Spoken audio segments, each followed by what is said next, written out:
51:24, ప్రకటన 18:6, 137వ కీర్తన 7-8 వచనాలు చూస్తే బబులోనుకి తీర్పు తీర్చబడిన స్థితిని మనం చూస్తాం. బబులోను ఇశ్రాయేలు ప్రజలకి ఎలాంటి తీర్పు తీర్చిందో, బబులోను యూదులకు ఎలాంటి తీర్పు తీర్చిందో అంతకంటే కూడా భయంకరమైన తీర్పు బబులోనుకి తీర్చబడింది. ఆ వచనాలన్నిటిలో బబులోను గురించి వ్రాయబడింది. బబులోనుకి తీర్పు తీర్చబడింది. బబులోను తీర్పు తీర్చబడితే ఒక్క దినమందే ఆ పట్టణము నాశనం అయిపోయింది. ఒక్క దినమందే ఆ పట్టణం నాశనం అయిపోయింది. ఆ పట్టణాన్ని చూచిన వారు, ఆ పట్టణముతో వ్యభిచరించిన వారు, రాజులు, అధికారులు గుండెలు బాదుకుంటూ అయ్యో అయ్యో బబులోను మహాపట్టణమా, ఒక్క గడియలోనే నీ మీదకి తీర్పు వచ్చానా అని గుండెలు బాదుకుంటున్నారు. తీర్పు తీర్చాడు దేవుడు ఆ పట్టణానికి. బబులోను నాశనమైపోయింది. ఎంతో విర్రవీగిన పట్టణం, ఎంతగానో హెచ్చించుకున్న పట్టణం, ఎంతగానో గర్వించిన పట్టణం.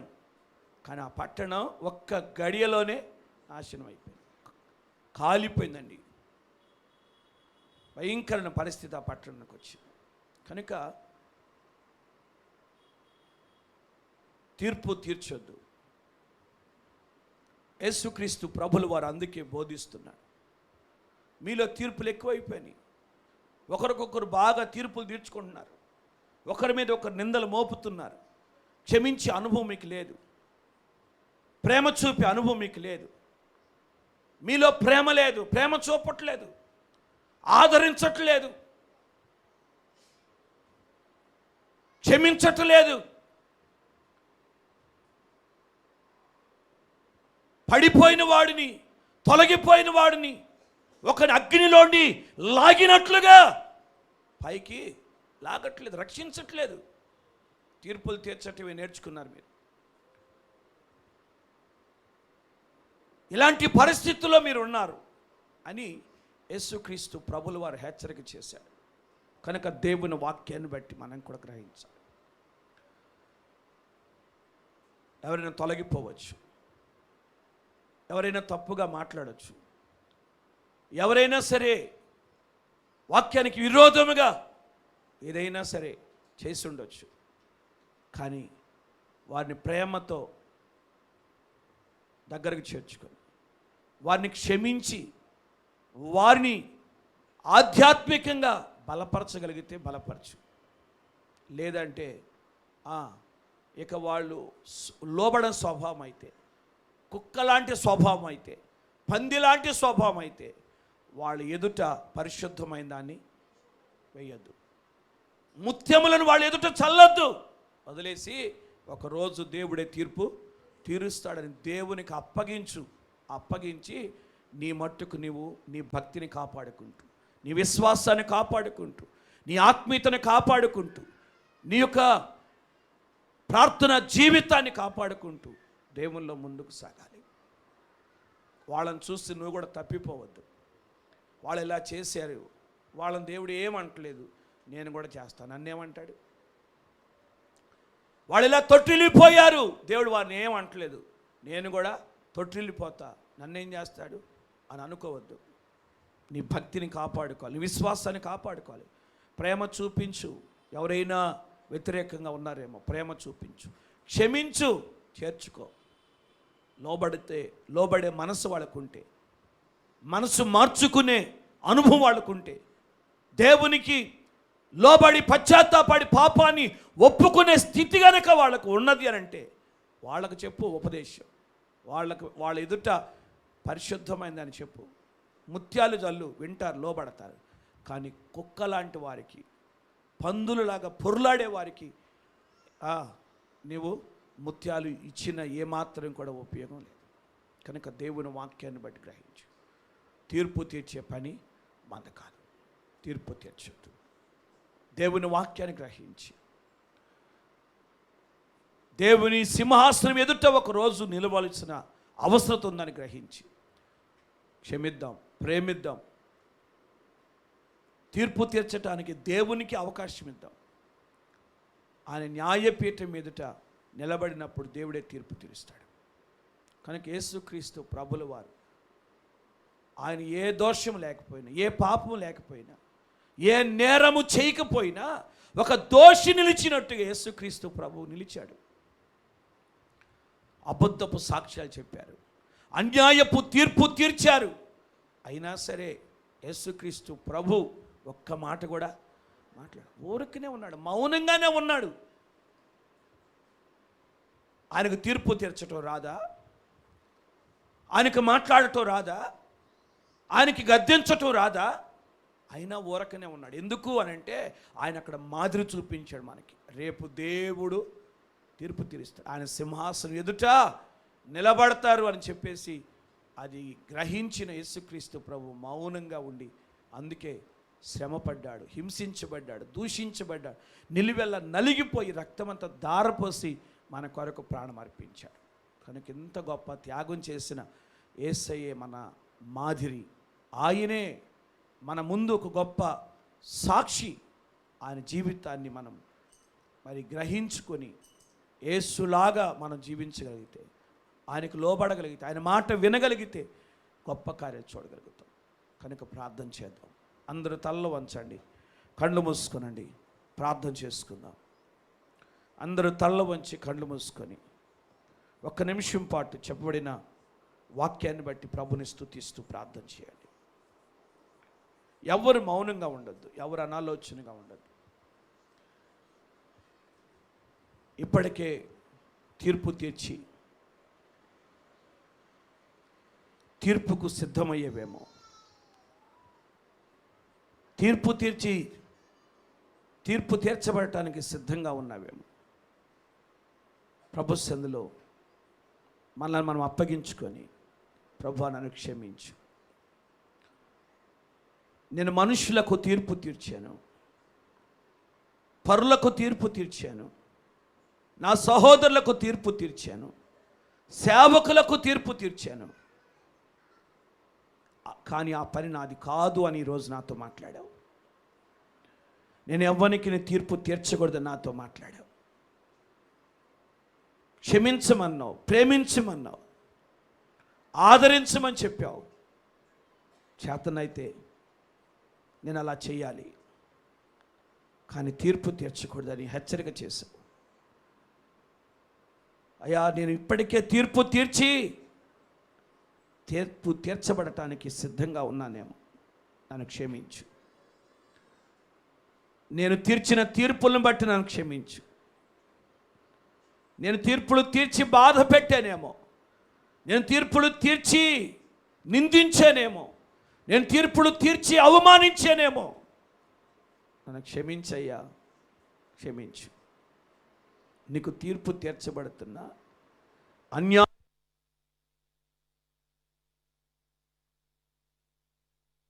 మౌనంగా ఉన్నావు. నిందలు అవమానాలు ఎదురవుతున్న మౌనంగా ఉన్నావు. ఏమాత్రం కూడా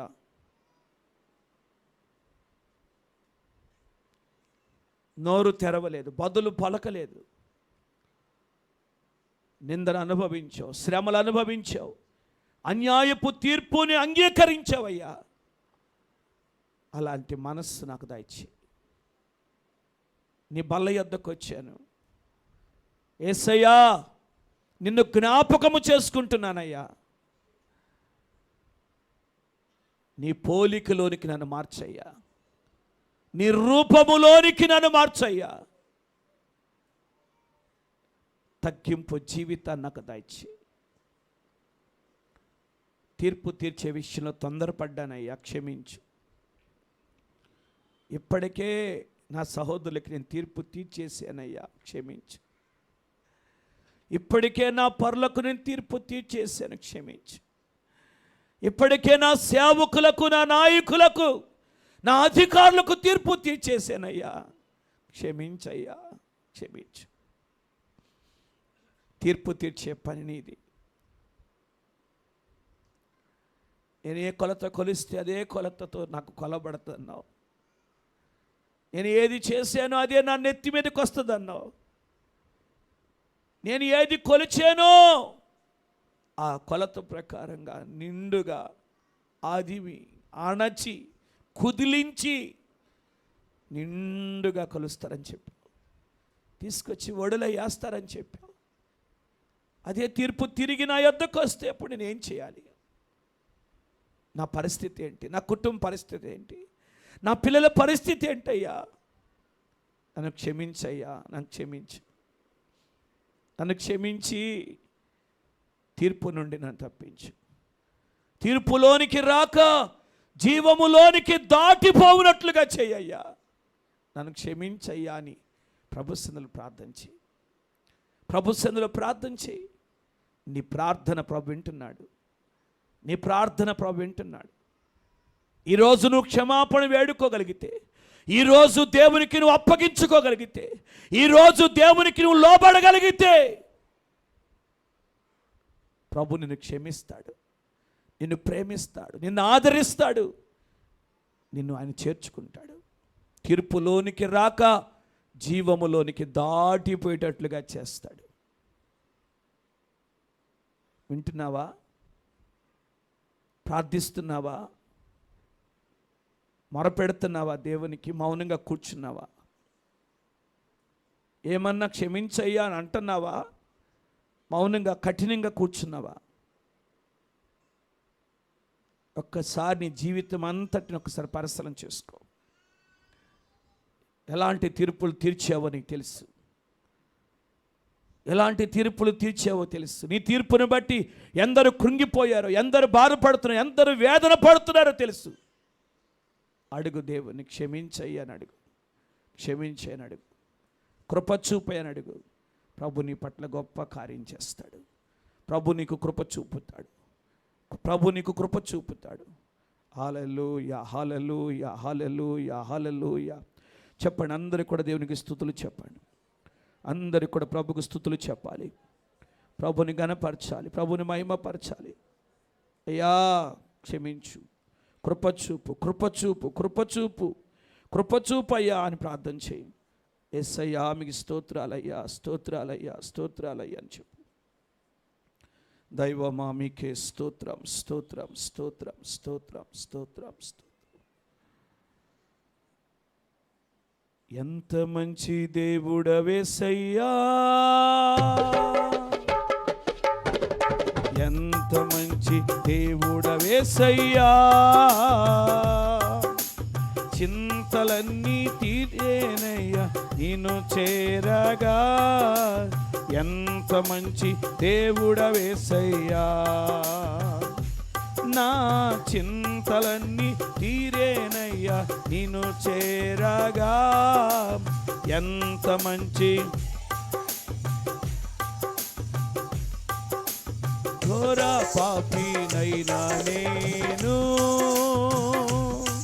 నీకు దూరంగా పారిపోగా. ఘోర పాపినైనా నేను నీకు దూరంగా పారిపోగా. నీ ప్రేమతో నన్ను హత్తుకున్నావయ్యా. నీ ప్రేమతో నన్ను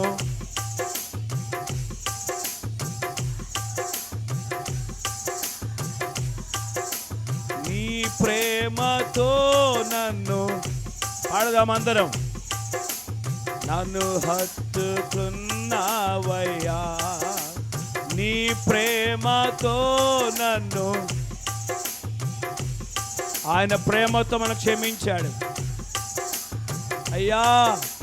నీ ప్రేమతో నన్ను మనల్ని క్షమించిన వాడాయన, హత్తుకున్నవాడాయన.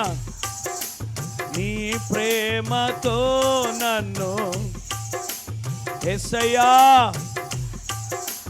స్తోత్రం, స్తోత్రం, స్తోత్రం. నీ ప్రేమతో నన్ను అయ్యా.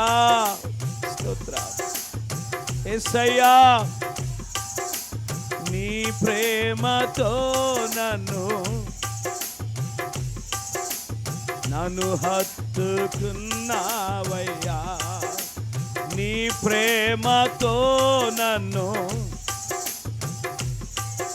క్షమించే దేవుడాయన, హత్తుకునే దేవుడాయన. ఇప్పటి వరకు తీర్చిన తీర్పులు చాలు. ఈ ప్రేమతో నన్ను, ఇప్పటి వరకు తీర్చిన తీర్పులు చాలు. ఇప్పటి వరకు నిందించిన నిందలు చాలు. ఇప్పటి వరకు అవమానించిన చాలు. అయ్యా, నేను తొందరపడ్డానయ్యా, క్షమించయ్యా, కృప చూపయ్యా. అయ్యా, నన్ను క్షమించు. నన్ను ప్రేమతో హత్తుకునేవాడవయ్యా, నీకు స్తోత్రాలయ్యా అని చెప్పి దేవుని స్తుతించు. నీ ప్రేమతో నన్ను హత్తుకున్నావయ్యా. నీ ప్రేమతో నన్ను, యేసయ్యా స్తోత్రం స్తోత్రం. నీ ప్రేమతో నన్ను హత్తుకున్నావయ్యా. నీ ప్రేమతో నన్ను క్షమించావు, నన్ను హత్తుకున్నావయ్యా.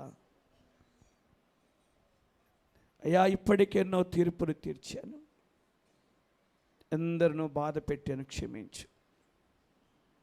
ఎందరికో విరోధంగా నేను తీర్పులు తీర్చి మాట్లాడాను, క్షమించు. నీ ప్రేమతో నన్ను హత్తుకో, కృప చూపయ్యా అని ప్రార్థన చేయి. ప్రభు నీకు మేలు చేస్తాడు. తీర్పులోనికి రాక జీవములోనికి దాటిపోనట్లుగా చేస్తాడు. క్షమించయ్యని అడుగు, క్షమించని అడుగు. నీ ఇంటి వారికి తీర్పు తీర్చేవేమో, నీ తోటి వారికి తీర్పు తీర్చేవేమో, నీ నాయకులకు తీర్పు తీర్చేవేమో, నీ అధికారులకు తీర్పు తీర్చేవేమో, నీ సేవకులకు తీర్పు తీర్చేవేమో, నీ సహోదరునికి, నీ పొరుగువానికి తీర్పు తీర్చేవేమో, తీర్పు తీర్చి బాధ పెట్టేవేమో. ఆ కొలత కొలవక మునిపే, అది నీ నెత్తి మీదకి రాక మునిపే, అది నీ ఒడిలో పడక మునిపే క్షమించయ్యా అని అడుగు. యేసుక్రీస్తు ప్రభు మౌనంగా నిలబడినట్లుగా మౌనంగా నిలబడాలి, మౌనంగా నిలబడాలి. తొందరపడద్దు, కృప చూపయ్య అని అడుగుదాం. అందరు కూడా ప్రార్థన చేయండి, నోరు తెరిచి అడగండి, దేవుని అడగండి. నా మాటలు వింటూ మౌనంగానే ఉంటున్నావు కానీ ప్రార్థన చేయట్లేదు. నోరు తెరవండి, నోరు తెరవండి. నేను మాట్లాడుతుంటే ఇంకా నీ స్వరం పెరగాలి, పశ్చాత్తాపడాలి, ప్రార్థన చేయాలి, దేవునికి అప్పగించుకోవాలి, దేవునికి అప్పగించుకోవాలి. అందరు నన్ను చూస్తారేమో అనుకోవద్దు, అందరు నా గురించి ఏమైనా అనుకుంటారేమో అనుకోవద్దు. అందరూ ప్రార్థన చేస్తున్నారు, అందరూ ఎవరిది వాళ్ళు ఒప్పుకుంటున్నారండి. కనుక నువ్వు సిగ్గుపడద్దు, నువ్వు భయపడద్దు. ప్రభుకి నీ జీవితాన్ని సమర్పించు, ప్రభుకి నీ జీవితాన్ని సమర్పించు. తొందరపడ్డాం, తీర్పు విషయంలో తొందరపడ్డాం. నాకు తెలుసని తీర్పు తీర్చేశా, నా మాట వింటారని తీర్పు తీర్చేశా. నన్ను ఎవరు వ్యతిరేకిస్తారు, విరోధంగా ఎవరుంటారని తీర్పు తీర్చేశారు. కానీ తీర్చిన తీర్పే మరలా తల మీదకి రాబోతుంది. తీర్చిన తీర్పే మరలా ఒడిలోనికి రాబోతుందండి. క్రీస్తు న్యాయపీఠం మీదట నిలబడబోతున్నామండి. యేసుక్రీస్తు ప్రభుల వారు మన కొరకు ప్రాణం పెట్టింది, రక్తము కార్చింది, నిలువెల్ల నలిగిపోయి ఇదిగో ఈరోజు ప్రభు తన బలయోద్ధకు మనల్ని నడిపించింది.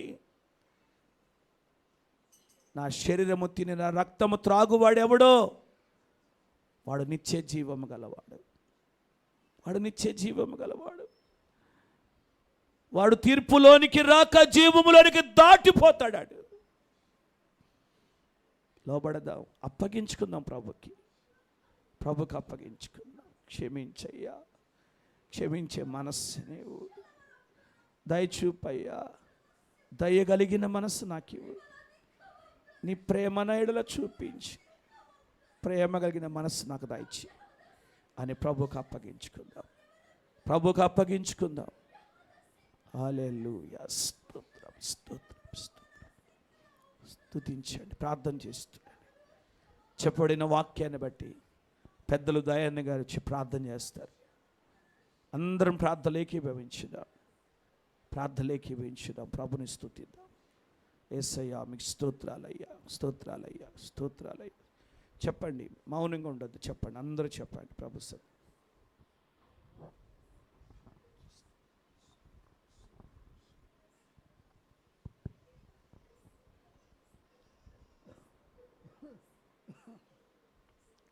పరిశుద్ధుడా, ప్రేమగల మా నాయన, మీ పాదములకు వందనములైనా, మీ స్తోత్రములైనా. ఇదిగో నాయన తండ్రి, మమ్మల్ని ప్రభ పోయిన పునరుద్ధాన దినము నుండి తండ్రి ఈ పునరుద్ధాన దినం వరకు, ఈ నెల మొదటి పునరుద్ధాన దినం వరకు మమ్మల్ని కాచి కాపాడి మీరు ఎక్కడి కింద భద్రపరిచిన విధానాన్ని బట్టి మీకు వందనాలు నాయన. మీ స్తోత్రములు, మీ స్తుతులు స్తోత్రములు తండ్రి. మీ మహత్తరమైన శక్తి సంపద వలన తండ్రి ప్రభా, మీరు ఆ శిలువ మీద ప్రభా నానా హింసలు పొందినా కానీ ఎవరిని కూడా ఏ మాట కూడా అనకుండా ప్రభా, ఎందుకు నన్ను ఈ విధంగా శిలువ వేశారో కూడా మీకు తెలిసి కూడా మీకై మీరు అప్పగించుకుని తండ్రి అందరినీ కూడా క్షమించామని చెప్పేదే. కానీ ఇటుపక్క ఉన్న దొంగను అటుపక్క ఉన్న దొంగను ఇద్దరిని కూడా క్షమించారన్నారు. అలాగే అబద్ధ సాక్ష్యాలు మాట్లాడేటటువంటి వాళ్ళు కూడా మీరు క్షమించాను అన్నారు తండ్రి. మీరు మాదిరి చూపెట్టి ఈ మాదిరిగా ఉండమని మమ్మల్ని ప్రభ హెచ్చరించి మీరు ప్రభ మరణించి మా నిత్య జీవానికి మమ్మల్ని నడిపించడానికి, మమ్మల్ని నీతిమంతులుగా తీర్చిదిద్దటానికి మీరు మరణించారు తండ్రి. మీ స్తోత్రం నాయన. ఇదిగో నాయన, తీర్పు తీర్చకూడి మీరు తీర్పు తీర్చబడుదురు అని మహత్తరమైన హెచ్చరికతోటి తండ్రి మా దైవజనుని ద్వారా మమ్మల్ని హెచ్చరించిన విధానాన్ని బట్టి మీకు వందనాలు. మహత్తరమైనటువంటి ప్రభా ఈ వాక్యాలను మాకుపై వెదజల్లిన విధానాన్ని బట్టి మీకు వందనాలు. ఆ బిడ్డల ప్రభా దైవజనుని నూరంతలుగా ఆశీర్వదించారు. కుటుంబాలను బిడ్డలను దీవించి ఆశీర్వదించి దీవెనతో నింపండి నాయన. ఇంకా ఈ సంఘాన్ని ఇంకా అభివృద్ధి చెందేట్టుగా బిడ్డ శాయశక్తుల పనిచేసి మీ రాజ్యానికి వారసులుగా చేయడానికి అనేక మందిని తండ్రి ఆహ్వానించి అనేక మందిని సమయాతపరిచే భాగ్యాన్ని ఆ బిడ్డకు దయచేయమని వేడుకుంటున్నాను. నిజంగా మాకు ఇచ్చినటువంటి భాగ్యం ఆయన, మా సేవకుల ద్వారా మేము ఈ విధంగా హెచ్చరించబడటం నిజంగా మాకు ఎంతో ధన్యత, ఎంతో భాగ్యం తండ్రి. మీ స్తోత్రం. తీర్పు తీర్చకూడి మీరు తీర్పు తీర్చబడదు. తీర్పు తీర్చేది ఎవరు? మేము కాదు. మేము ఏమాత్రము ఆయన ఏమాత్రం ఎంత మాత్రం వాళ్ళని మేము తీర్పు తీర్చడానికి, తీర్పు తీర్చే పని మీది. మీకే మేము అప్పగించాలి, మాకు కాదు. మీరు ఏ విత్తనం అయితే విత్తారో ఆ పంటే కోస్తారు కానీ ఇంకా వేరేది కోయరు. ఆ తీర్పు తీర్చినందువల్ల నీకేం ప్రయోజనం? నీవై అకసాట్లు పడాల్సిందే తప్ప తీర్పు తీర్చటం వల్ల నీకు ప్రయోజనం లేదు. నీ సోదరుడికి కానీ, ఇరుగు పొరుగు వారికి కానీ, నీ సంగతులకు కానీ నీ తోటి విశ్వాసులకు కానీ నువ్వు తీర్పు ఇచ్చేది నువ్వు కాదు, అది దేవుని. ఆయనకు వదిలిపెట్టాలి. ఈ మహత్తరమైనటువంటి వాక్యాన్ని, ఈ వాక్యంతో మేము హెచ్చరించబడి ఈ విధంగా ముందుకు నడిపిస్తున్న మా దయచేయని బట్టి ఎంతగానో ఆనందిస్తున్నాం. నిజంగా మీ స్తోత్రం వల్ల ఈ కూడికంతా కూడా మీరు జయప్రదంగా నడిపించండి. జరబోయే కార్యక్రమం అంతట్లో మీరు తోడుగా ఉండి కాపాడి దీవులతో నింపమని మా ప్రభు నీ ప్రియ కుమారుడైన పుణ్య నామమున నిండారు వేడుకొని ప్రార్థించుకుంటున్నాం తండ్రి.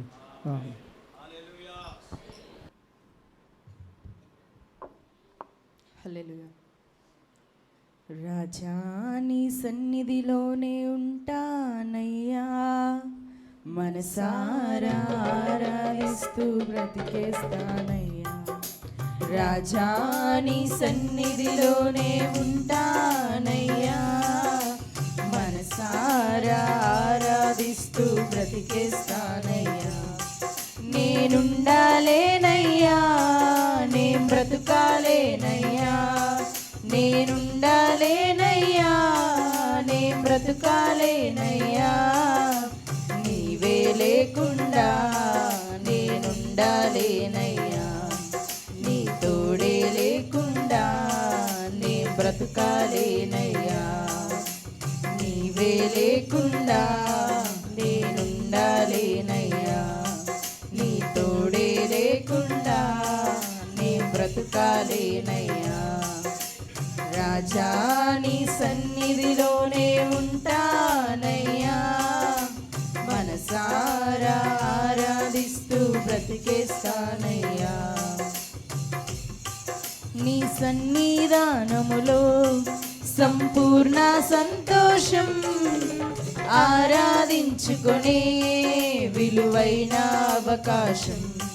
నీ సన్నిధానములో సంపూర్ణ సంతోషం, ఆరాధించుకునే విలువైన అవకాశం. కోల్పోయినవన్నీ నాకు ఇచ్చుటకును, బాధల నుండి బ్రతికించుటకును. కోల్పోయినవన్నీ నాకు ఇచ్చుటకును, బాధల నుండి బ్రతికించుటకును.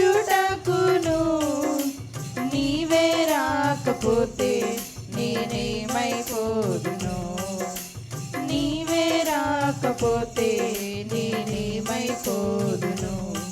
నేనుండాలేనయ్యా, నే బ్రతుకాలేనయ్యా. నేనుండాలేనయ్యా, నే బ్రతుకాలేనయ్యా.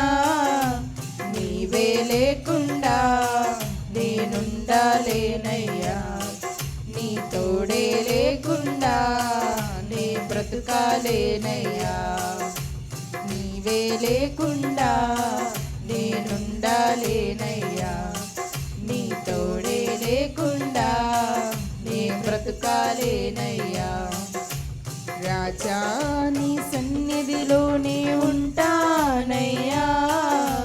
మనసారా ఆరాధిస్తూ బ్రతికేస్తానయ్యా.